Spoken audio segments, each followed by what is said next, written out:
Today I'm really excited because we have a special treat. A good friend of mine just randomly showed up with this bottle, said, hey, let's open it, see what's going on. So today we'll be drinking this.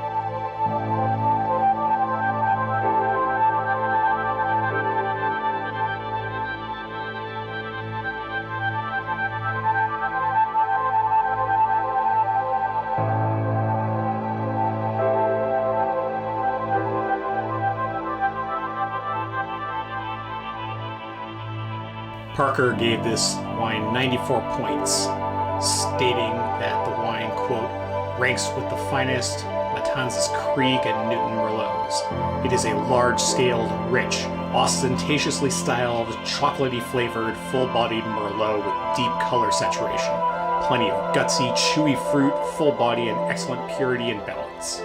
Once again, Beringer has shown that international corporate ownership can be synonymous with reference point wines. While it can be drunk now, this Merlot promises to be even better with 2 to 4 years of cellaring. It should last for 10 to 15 years. Wine Spectator gave it 92 points, stating, quote, smooth and harmonious with a supple core of black cherry, currant, earth, and toasty oak that folds together nicely on the finish, the flavors becoming more complex and elegant as it progresses. This vintage adds one more to this California vineyard's fine track record for world-class Merlot.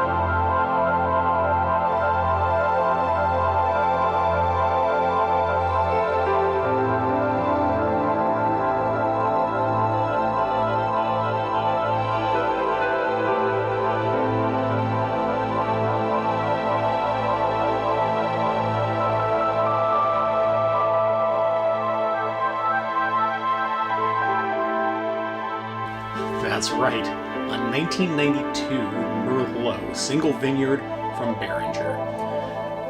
Unfortunately, the provenance of this wine, I can't say has been particularly good. My friend said that it was under his house for the past 28 years. He did rotate it, but that's definitely not ideal for a wine of this age. As you just saw, because of its age, the cork was not in the best condition, and I can show you here that standard corkscrew absolutely destroyed it. I went at it with an Osso and got most of it out, but there was still some particulate matter into it. Fortunately, we decanted it, ran it through a strainer to pull out all the bits of cork and most of the debris that was sitting at the bottom of the bottle. Came out pretty clean. We let it sit in the decanter for, I'd say, hour and a half or so. And now I'm finally getting to my glass because I had a couple other things going on before shooting this. So this has been in this glass for about an hour and change on top of the decantation. So on the nose, it definitely smells a little off. It's not wholly acetic acid, but definitely it's not particularly pleasant. And it's towing the line between that like concentrated prune that's been sitting out at room temperature on a summer day, but it doesn't evoke any kind of a sweet note to it at all. Now for a sip.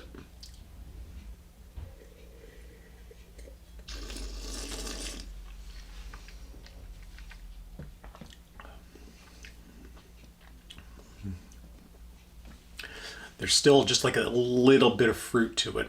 The tannins are active and giving a nice, good mouthfeel even with its provenance and age. The fruits, I would say, imagine taking a raspberry, smashing it, and then letting it sit out for a little while. So you get that raspberry sweetness, but no acidity to round it out. Definitely not picking up many acids in this wine at all.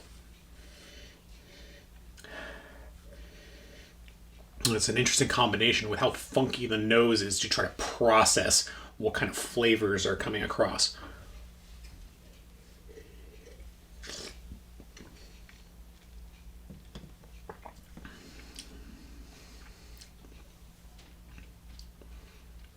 It's almost like a tomatillo flavor. You like pick one fresh and bite into it, which I would recommend not doing. But all in all, it is a very interesting experience. I don't know if I could blindly pick this out as a Merlot, which is one of my favorite varietals, the top 5 varietals, and it's a shame that a movie kind of killed the market for it. Then you lose any kind of fruit or sweetness on the finish. That's where the tannins kind of take hold completely. But again, the mouthfeel is there and kind of enjoyable.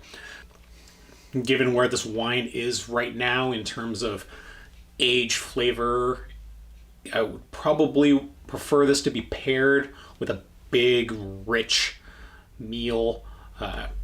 I don't eat meat, but a good steak and potatoes would pair fabulously with this. Just the aromas and savoriness of the animal flesh combined with whatever spices or go into, whether it be potatoes or any kind of vegetable side, that those aromas will kind of overshadow the funk coming off of this wine and allow you to seamlessly go between the two without the dish nor the wine being compromised by the other.